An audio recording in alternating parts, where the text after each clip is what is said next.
ସାଙ୍ଗମାନେ ବିଲ ଗୁଡ଼ାକ ଦେଖନ୍ତୁ କେଉଁ ଭଳିଆ ବିଲ ଗୁଡ଼ା ହେଇଛି। ଧାନ ବଢ଼ିଆ ଧାନ ହେଇଛି।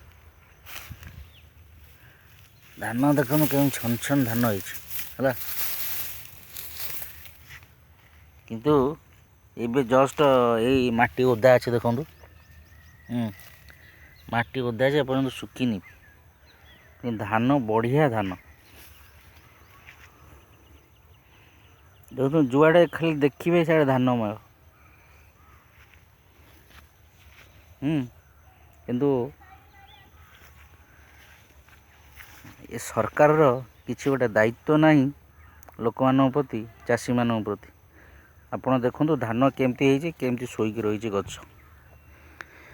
ଗଛଟା ମାନେ କେମିତି ଶୋଇକି ରହିଛି। ଧାନ ଗୁଡ଼ା ନଷ୍ଟ ହେବାକୁ ବାହାରିଲାଣି, ଗଜା ବି ହେଇଗଲାଣି। ଗୋଟେ ଗୋଟେ ଧାନ ଗଜା ବି ହେଇଗଲାଣି। ଇଏ ହେଲା ଆମ ସରକାର, ଚାଷୀମାନଙ୍କ ପ୍ରତି ଭଲ ପାଇବା। ଜୟ ଜଗନ୍ନାଥ। ଭଲ ଲାଗିଲେ ଭିଡ଼ିଓ ଲାଇକ୍ ଆଣ୍ଡ ସବସ୍କ୍ରାଇବ୍ କରିବେ।